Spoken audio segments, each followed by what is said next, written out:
کریم صلی اللہ علیہ وسلم ایسے لوگ جو جلدی دوڑتے ہیں کفر کی طرف، بے شک وہ ہرگز نہیں کچھ نقصان کر سکتے اللہ کے دین کا۔ اللہ چاہتا ہے یہ کہ نہ ہو ان کے لیے کوئی حصہ آخرت میں، اور ان کے لیے بہت بڑا عذاب ہے۔ بے شک وہ لوگ جو خرید لیتے ہیں کفر کو بدلے ایمان کے، ہرگز نہیں کچھ نقصان پہنچا سکتے اللہ کے دین کو، اور ان کے لیے دردناک عذاب ہے۔ سورہ آل عمران کی آیت نمبر 176 اور 177، یہ دو آپ حضرات کے سامنے پڑھی اور ترجمہ کیا ہے۔ اس میں اللہ تبارک و تعالی نے اہل ایمان اور خصوصاً دین کا کام کرنے والے ان کو تسلی دی ہے۔ جو لوگ ایمان کے تقاضوں پر پکے رہتے ہیں اور اپنی صلاحیتیں، اپنی لیاقتیں، اپنی استعدادیں، اپنی قابلیتیں دین پر لگاتے ہیں، تو ظاہر ہے ان کے مقابلے میں پھر وہ لوگ ہوتے ہیں جو کفر کے نمائندے ہوتے ہیں، کافرانہ نظام کے نمائندے ہوتے ہیں، وہ ان کے مقابلے میں ہوتے ہیں۔ تو اللہ فرماتے ہیں کہ دین کا کام کرنے والے اہل ایمان وہ اپنے طرز، اپنے طریقے اور اپنے اللہ کے حکموں پر قائم رہیں تو دنیا کی کوئی طاقت اللہ کے دین کا بھی کچھ نہیں بگاڑ سکتی، اور اللہ تبارک و تعالی کے دین کا کام کرنے والوں کا بھی کچھ نہیں بگاڑ سکتی۔ بظاہر دیکھنے میں تو یزیدیوں کے، شمر کے، جو بھی اہل بیت کے مقابلے میں تھے کرب و بلا کے اندر، بظاہر تو وہ جیتے ہوئے لگے کہ جی ان کو قتل کر دیا، ان کی لاشوں پر گھوڑے دوڑا دیے، لاشوں کی بے اکرامی کر دی، لیکن دنیا جانتی ہے آج تک وہ لوگ جو حق کے لیے شہید ہوئے وہ زندہ ہیں، ہر مومن کے دل میں بستے ہیں، ہر مومن کے ایمان اور عقیدت کا حصہ بنے ہوئے ہیں۔ اور جو لوگ ان کے مقابلے میں اس وقت برسر پیکار ہوئے، بظاہر جو فاتح بنے، لیکن ساری دنیا کی نگاہ میں وہ ملعون بھی ہیں، وہ مردود بھی ہیں،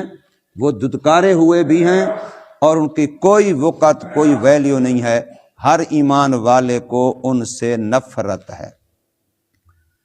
تو اللہ تبارک و تعالی نے حضور نبی کریم صلی اللہ علیہ وسلم کو خطاب کر کے فرمایا،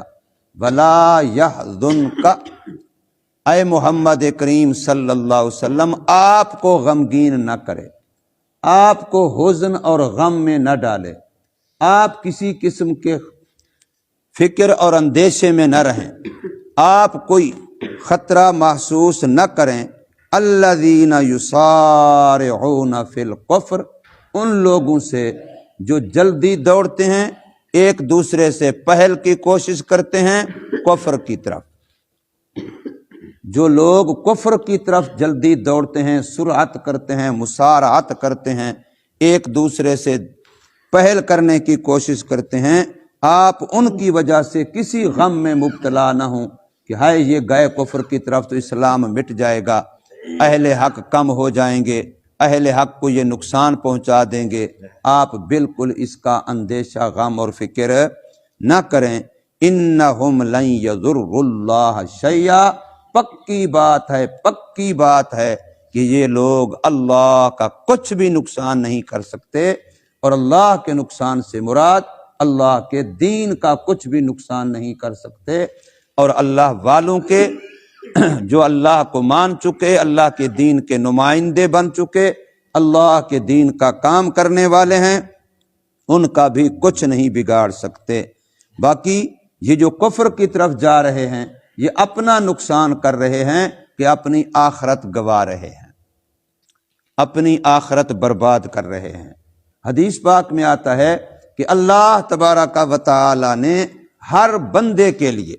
جس بندے کو بھی اللہ نے دنیا میں بھیجا ہے، ہر بندے کے لیے اللہ نے ایک ٹھکانہ جنت میں بنایا اور ایک ٹھکانہ جہنم میں بنایا۔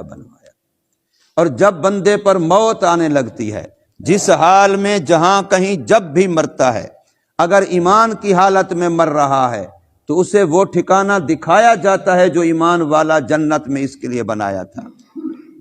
اور اس کو دیکھ کے یہ خوش ہوتا ہے، اور پھر اسے بتایا جاتا ہے اگر تو ایمان والا نہ ہوتا تو پھر تیرا ٹھکانہ وہ تھا، اسے پھر جہنم میں وہ ٹھکانہ وہ بھی دکھایا جاتا ہے۔ اسی طریقے سے اگر کوئی کفر میں مر رہا ہوتا ہے تو اس وقت اس کو جہنم کا ٹھکانہ دکھایا جاتا ہے کہ اب تو اس کی طرف جا رہا ہے، اب یہ تیرا مقدر ہے۔ لیکن اگر تو ایمان والا ہوتا تو پھر تیرا ٹھکانہ وہ تھا، اسے جنت کا ٹھکانہ بھی دکھایا جاتا ہے۔ تو اس لیے فرمایا یہ لوگ جو کفر پہ مر رہے ہیں، جو کفر کی طرف جا رہے ہیں، یہ اپنی آخرت کا نقصان کر رہے ہیں کہ اللہ نے ان کے لیے جو جنت میں ٹھکانہ بنایا تھا یہ اس سے محروم ہو رہے ہیں۔ تو فرمایا یرید اللہ، اللہ کا ارادہ یہ ہے، اللہ کی چاہت یہ ہے، اللہ یجعل لہم، یہ کہ نہ بنائے اللہ ان کافروں کے لیے، کفر کی طرف جانے والوں کے لیے، کفر کو پسند کرنے والوں کے لیے، دین کو مٹانے کی محنت کرنے والوں کے لیے، اہل ایمان سے دشمنی رکھنے والوں کے لیے کیا نہ بنائے، حظًا فی الآخرہ، کوئی حصہ آخرت میں، آخرت میں ان کا کوئی حصہ نہیں ہوگا۔ جو لوگ کفر کی طرف جا رہے ہیں، اپنی صلاحیتیں دین اسلام کے خلاف لگا رہے ہیں، الٹا یہ ہوگا وَلَهُمْ عَذَابٌ عَظِيمٌ، ایسے لوگوں کے لیے بہت بڑا عذاب ہے۔ کفر کی طرف جانے والوں کے لیے بہت بڑا عذاب ہے۔ اب کفر کی طرف جانا ایک تو ہے کہ اسلامی عقائد کا انکار کر دینا، اسلامی نظریات کا انکار کر دینا، جو اسلام میں داخل ہونے کے لیے عقائد حق کا ہیں، جن کو ماننا ضروری ہے، جن کو ہم ایمان کی شرطیں کہتے ہیں، ان کا انکار کر دینا، یہ تو کفر صریح ہے، یہ تو ارتداد ہے، یہ تو انتہا درجے کی بد نصیبی ہے۔ لیکن میرے آقا صلی اللہ علیہ وسلم نے کتنے اعمال بتلائے ہیں کہ جس نے یہ کام کیا یہ کافروں والے کام ہیں، یہ مسلمانوں والے کام نہیں۔ مثلا حضور کا ارشاد ہے من ترک الصلاۃ متعمدا فقد کفر، جس نے جان بوجھ کر ایک نماز بھی چھوڑ دی، فرمایا یہ کام کافر کا ہے، یہ مومن کا نہیں ہے، یہ کافروں والا فعل ہے، یہ مومن کا فعل نہیں ہے۔ اس لیے فرمایا جس وقت کوئی بندہ چوری کر رہا ہوتا ہے، لا یسرق السارق، کوئی چور چوری نہیں کر رہا ہوتا جس وقت کے چوری کر رہا ہوتا ہے، مگر اس حال میں کہ اس کا ایمان اس کے دل سے نکل جاتا ہے۔ اسی طریقے سے ایک ایک گناہ کے بارے میں فرمایا کہ کوئی زانی زنا کر رہا ہوتا ہے تو اس وقت ایمان اس کے دل سے نکل جاتا ہے۔ اب جب تک دوبارہ توبہ نہیں کرے گا ایمان دل میں واپس نہیں آئے گا۔ اور اگر ایک چور چوری پہ چوری کرتا جا رہا ہے، بدکار بدکاری پہ بدکاری کرتا جا رہا ہے، اسی طریقے سے اور گناہ پہ گناہ کرتا جا رہا ہے تو ایمان دل میں واپس نہیں آتا۔ یہ میرے آقا صلی اللہ علیہ وسلم کے ارشادات ہیں۔ تو کتنے اعمال ہیں جن کو رسول اللہ صلی اللہ علیہ وسلم نے کافروں والے کام بتلایا ہے کہ یہ مومن کی شایان شان نہیں ہے۔ مومن کسی کو دھوکہ دینے والا نہیں ہوتا، مومن کسی پر لعنتیں کرنے والا نہیں ہوتا، مومن کسی کے ملاوٹ کرنے والا نہیں ہوتا۔ یہ ساری باتیں میرے آقا صلی اللہ علیہ وسلم کے ارشادات ہیں۔ تو یہ کافروں کے کام ہیں، یہ ایمان والوں کے کام نہیں ہیں۔ تو اس لیے فرمایا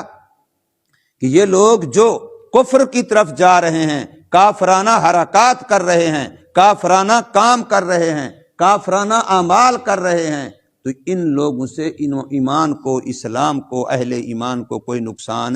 نہیں پہنچ سکتا، لیکن یہ خود اپنی آخرت برباد کر رہے ہیں اور عذاب عظیم کے حقدار ہو رہے ہیں۔ ان الذین اشتروا الکفر بالایمان، بے شک وہ لوگ جو خرید لیتے ہیں، مول لے لیتے ہیں کفر کو بدلے ایمان کے، کہ اللہ نے تو ہر انسان کو جب بھی پیدا کیا، کل مولود یولد علی الفطرہ، ہر پیدا ہونے والا بچہ اللہ کی طرف سے فطرت اسلام پر پیدا ہوتا ہے۔ فَأَبَوَاهُ يُهَوِّدَانِهِ أَوْ يُمَجِّسَانِهِ أَوْ يُنَصِّرَانِهِ أَوْ كَمَا قَالَ عَلَيْهِ الصَّلَاةُ وَالسَّلَامُ، پھر ماں باپ اس کو جیسا ماحول دیتے ہیں، کوئی مجوسی بن جاتا ہے، کوئی یہودی بن جاتا ہے، کوئی عیسائی بن جاتا ہے، کوئی اور کسی کفر کی طرف چلا جاتا ہے، ورنہ اللہ نے تو اس کو فطرت اسلام پر پیدا کیا تھا۔ قرآن کہہ رہا ہے وَنَفْسٍ وَمَا سَوَّاهَا فَأَلْهَمَهَا فُجُورَهَا وَتَقْوَاهَا، اللہ نے جس جی کو بھی دنیا میں پیدا کیا اسے الہام کر دیا، اس کے اندر اللہ نے ڈال دیا ہے نیکی کا راستہ بھی اور گناہ کا راستہ بھی۔ وَهَدَيْنَاهُ النَّجْدَيْنِ، ہم نے اس کو دونوں راستے دکھا دیے ہیں، ہر انسان کو دونوں راستے ہم نے دکھا دیے، کوئی ایک ایسا نہیں جس میں کفر کی صلاحیت ہو اور اسلام کی نہ ہو، یا صرف اسلام کی ہو کفر کی نہ ہو، بلکہ دونوں راستے کھلے، دونوں کی صلاحیتیں، دونوں کی استعدادیں، دونوں کی قابلیتیں اللہ نے ہر انسان کے اندر رکھ دی ہیں۔ اب انسان کا ابتلاء یہ ہے، آزمائش اور امتحان یہ ہے کہ ان دو میں سے کون سے راستے کو اختیار کرتا ہے۔ اس لیے انسان دنیا کے اندر امتحان کی حالت میں ہے، ابتلاء کی حالت میں ہے، اور اللہ فرماتے ہیں کہ صحابہ کرام رضوان اللہ تعالی علیہم اجمعین، ان کو جب دونوں راستے دکھائے گئے تو فرمایا پھر اللہ نے ان کا امتحان لیا۔ اولئک الذین امتحن اللہ قلوبہم للتقوی، تو اللہ نے ان کے دلوں کو تقوی سے بھرا ہوا پایا، اللہ خود امتحان والا بنا۔ ان کا استاذ محمد کریم صلی اللہ علیہ وسلم، شاگرد صحابہ کرام، مکتب اور مدرسہ، کعبۃ اللہ اور مسجد نبوی، اور امتحان لیا کس نے؟ اللہ نے۔ ہر ادارے میں استاد اپنے شاگردوں کا امتحان کرواتا ہے، تو میرے صحابہ، میرے نبی کے شاگرد جو صحابہ تھے، ان کا امتحان خود اللہ نے لیا، اور اللہ نے قرآن میں فرما دیا ہے کہ ان کے دلوں کو تقوی سے بھرا ہوا پایا ہے۔ تو فرمایا جو لوگ کفر کی طرف جاتے ہیں ایمان کے بدلے، کفر کو مول لے لیتے ہیں، کفر کو خرید لیتے ہیں، کفر کو اختیار کر لیتے ہیں، تو ان کے بارے میں فرمایا لن یضر اللہ شیئا، یہ اللہ کا، اللہ کے دین کا، اہل ایمان کا کچھ بھی نہیں بگاڑ سکتے۔ شیئن نکرہ ہے، شیئن قلیلا، تھوڑی سے تھوڑا کوئی بھی نقصان نہیں دے سکتے۔ صحیح بخاری شریف میں اور باقی سیاستہ کی تمام کتابوں میں یہ حدیث موجود ہے۔ میرے آقا نے فرمایا ایک صحابی کو، اگر ساری دنیا اکٹھی ہو جائے تجھے نقصان دینے پر، لیکن اللہ کی طرف سے فیصلہ نہ ہو، تجھے نقصان نہیں پہنچا سکتے، ہاں مگر وہی جو اللہ نے تیرے لیے لکھ دیا ہے۔ اور اگر ساری دنیا اکٹھی ہو جائے تجھے فائدہ دینے پر، تجھے فائدہ نہیں پہنچا سکتے مگر وہی جو اللہ نے تیرے لیے لکھ دیا ہے۔ یہ ہمارا ایمان ہے۔ تو فرمایا لن یضر اللہ شیئا، وہ اللہ کا اور اللہ کے دین کا اور اہل ایمان کا کچھ بھی نہیں بگاڑ سکتے۔ وَلَهُمْ عَذَابٌ علیم، ایسے لوگوں کے لیے دردناک عذاب ہے، ایسے لوگوں کے لیے دردناک عذاب ہے جو لوگ ایمانی اعمال کو چھوڑ کر کے کفر والے اعمال کو اختیار کرتے ہیں، ایمان والے نظریات کو چھوڑ کر کے کفر والے نظریات اختیار کرتے ہیں، ایمان والے طرز زندگی، انداز زندگی کو چھوڑ کر کے کافرانہ طرز زندگی، انداز زندگی اختیار کرتے ہیں۔ اللہ نے قرآن مجید میں بار بار کھول کھول کے بیان کیا ہے کہ یہ اپنا نقصان کر رہے ہیں، اپنی آخرت برباد کر رہے ہیں۔ موت تو بہرحال پکی ہے، اس کا تو کوئی انکار ہے ہی نہیں، اور بے شمار واقعات اور قرآن و حدیث کی تصریحات اور آیات کتنی ہمیں کھول کھول کے بیان کر رہی ہیں کہ یہ دنیا سفر ہے، یہ دنیا کوئی حقیقی زندگی نہیں ہے۔ کن فی الدنیا کأنک غریب، دنیا میں ایسے رہو جیسے مسافر، او عابر سبیل، یا راہ گزر ہوتا ہے، ایک جا رہا ہے دوسرا جا رہا ہے، چند دن آتا ہے پڑاؤ کرتا ہے جا رہا ہے، تو اس میں دل لگا کے نہ بیٹھو، اس کے نقشوں پر فریفتہ نہ ہو، اس کے نقشوں کے عاشق نہ بنو، یہ نہ کسی اور سے وفا کی نہ ہم سے وفا کریں گے۔ اللہ پاک ہمیں سمجھ نصیب فرمائے۔ عمل کی توفیق دے۔ الحمدللہ رب العالمین والعاقبۃ للمتقین والصلاۃ والسلام علی اشرف الانبیاء والمرسلین۔ اللہم اصلح قلوبنا وازل عیوبنا وتولنا بالحسنى وزینا بالتقوى واجمع لنا خیر الآخرۃ والأولی۔ یا الہ العالمین، ہم تیرے بندے ہیں، تیرے گھر میں بیٹھے ہیں، تیری پاک کلام کی نسبت سے بیٹھے ہیں۔ یا اللہ، ہمارے آنے کو، نماز پڑھنے کو، دین کی بات کرنے، سننے اور بیٹھنے کو اپنی پاک بارگاہ میں قبول فرما، اور اس پر اپنی شیان شان بہترین اجر و ثواب نصیب فرما۔ یا اللہ، اس عمل کو ہمارے لیے کفارہ سیئات بنا دے اور بلندی درجات کا ذریعہ بنا دے، اپنے قرب کا ذریعہ بنا دے، اپنی رضا کا ذریعہ بنا دے۔ یا الہ العالمین، تو ہم سب کے سب گناہوں کو معاف فرما دے۔ یا اللہ، جتنے بھی زندگی کی رات دن سال مہینے گزر چکے ہیں، جو ہم سے خطائیں ہوئیں، قصوریں ہوئیں، یا اللہ، سر کے بالوں سے لے کے پاؤں کے ناخن تک، جسم کے ایک ایک انگ، عضو، روئیں بال بال کے گناہوں کو معاف کر دے، اور ہمارے جسم کو گناہوں سے پاک فرما دے، اور آئندہ کے لیے گناہوں سے سچی سچی پکی توبہ کی توفیق عطا فرما دے، اور مرتے دم تک اس توبہ پر قائم فرما دے۔ یا الہ العالمین، ہم تیرے ہیں اور تیرے ہی رہنا چاہتے ہیں، اور تیرے بن کے ہی تیرے پاس آنا چاہتے ہیں۔ تو ہمیں اپنا بنا لیجئے۔ یا اللہ، تو ہمیں اپنا بنا لیجئے، اپنی محبت سے ہمارے دلوں کو بھر دیجئے۔ یا اللہ، نور تقوی، نور ایمان، نور ہدایت ہمیں نصیب فرما دیجئے، نیک اعمال کا نور عطا فرما دیجئے۔ یا الہ العالمین،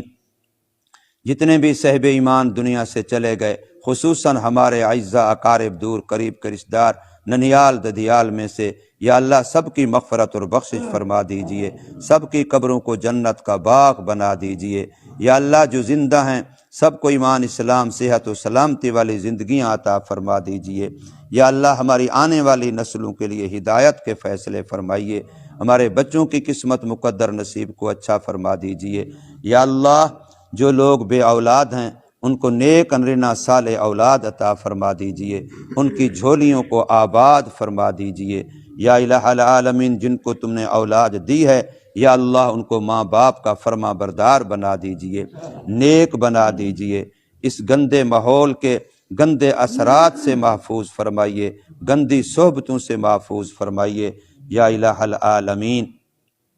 یا اللہ، ہم اپنے آپ کو بھی، اپنے گھر کاروبار کو بھی تیرے حوالے کرتے ہیں، تو ہی ہمارا کفیل ہے، تو ہی ہمارا وکیل ہے۔ نفوض امورنا الی اللہ بالف الف لا حول ولا قوۃ الا باللہ۔